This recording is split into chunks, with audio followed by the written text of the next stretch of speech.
Halo, saya Nida Halida akan menjelaskan mengenai keberagaman. Keberagaman adalah suatu kondisi dalam masyarakat yang terdapat banyak perbedaan dalam berbagai bidang. Keberagaman tersebut bisa meliputi keberagaman disabilitas, orientasi seksual, jenis kelamin, umur, ras, etnis, dan agama.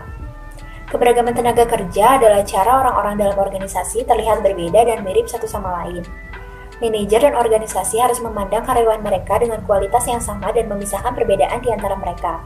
Maka fokus seorang manajer adalah menemukan cara untuk mengembangkan hubungan yang kuat dengan melibatkan seluruh tenaga kerja.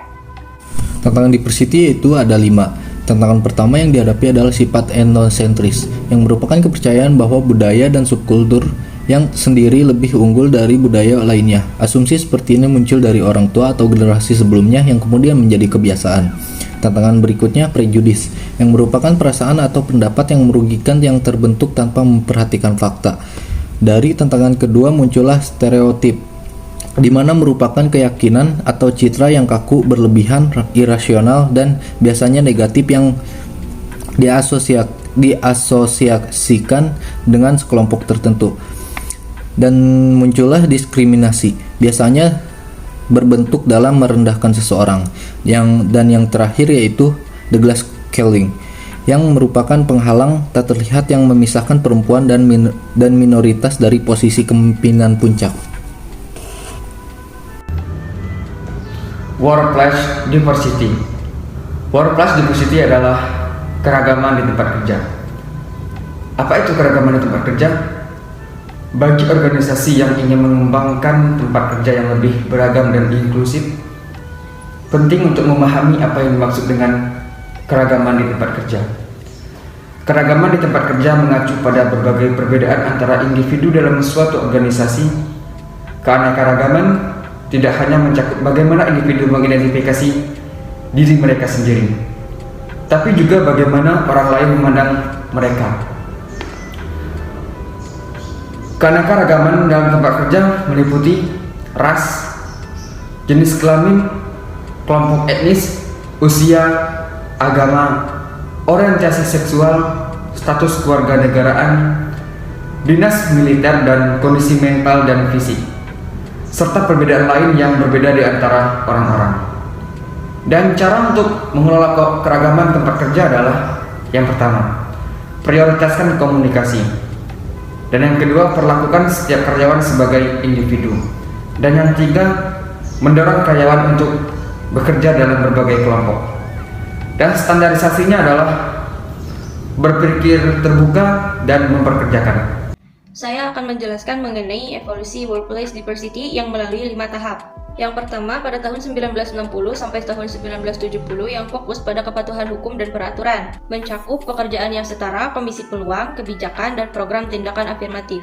Yang kedua, pada awal tahun 1980, fokus pada asimilasi minoritas dan wanita dalam pengaturan perusahaan.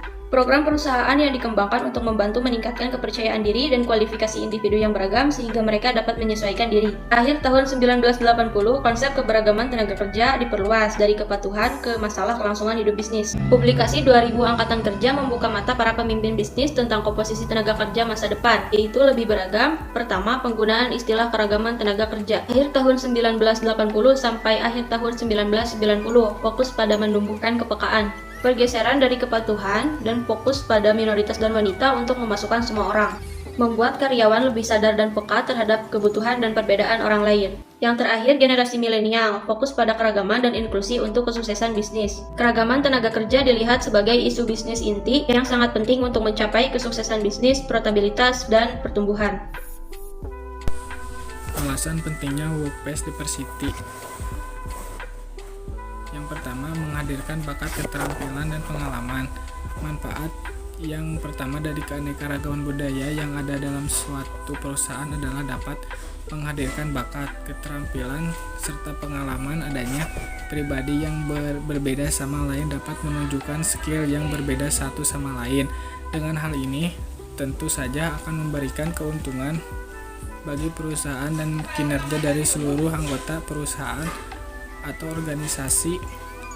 Yang kedua, menciptakan inovasi. Manfaat kedua yang didapatkan dari adanya keberagaman di dalam sebuah perusahaan adalah karena dapat menciptakan inovasi atau ide-ide baru dengan adanya orang yang mempunyai latar belakang, pola kerja, serta pengalaman yang berbeda dapat mendorong terciptanya berbagai macam ide dan inovasi. Sebagian contoh apabila seorang pegawai memiliki ide baru yang dapat diterima oleh mayoritas. Baik, di sini saya akan menjelaskan manfaat diversity atau manfaat manajemen orang. Ketika semua dikatakan dan dilakukan keragaman bagaimanapun tentang orang-orang baik di dalam maupun di luar organisasi. Manfaat manajemen orang yang didapat organisasi karena upaya keragaman tenaga kerja mereka yang berkisar pada hal menarik dan mempertahankan tenaga kerja berbakat. Organisasi menginginkan tenaga kerja berbakat karena orang-orangnya, keterampilan, kemampuan, dan pengalaman mereka yang membuat organisasi berhasil.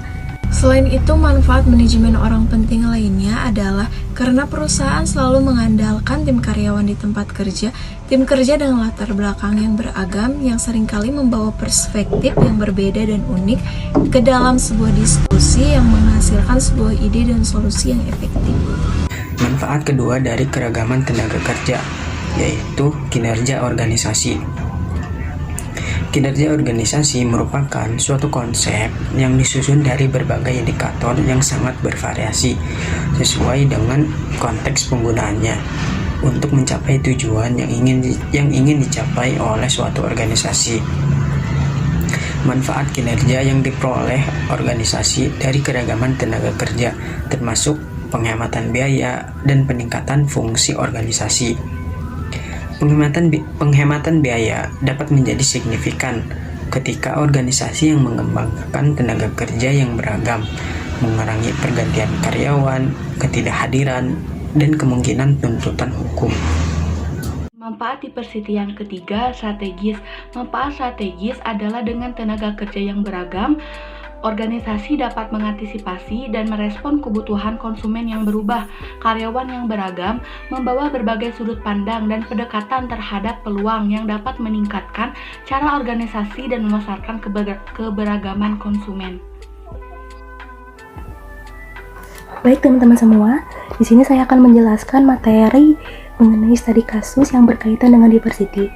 Saya mengambil salah satu kasus, yaitu Microsoft memutuskan hubungan dengan suppliernya di United Kingdom karena gagal memenuhi standar diversity.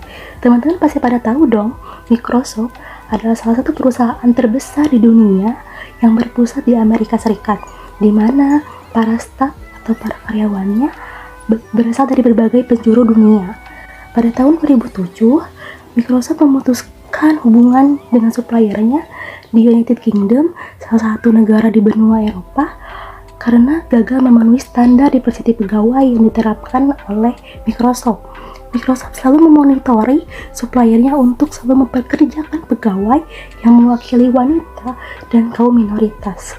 Karena ketika supplier tidak tanggung jawab dengan tanggung jawab sosialnya, maka itu akan beresiko cukup besar untuk kehilangan konsumen.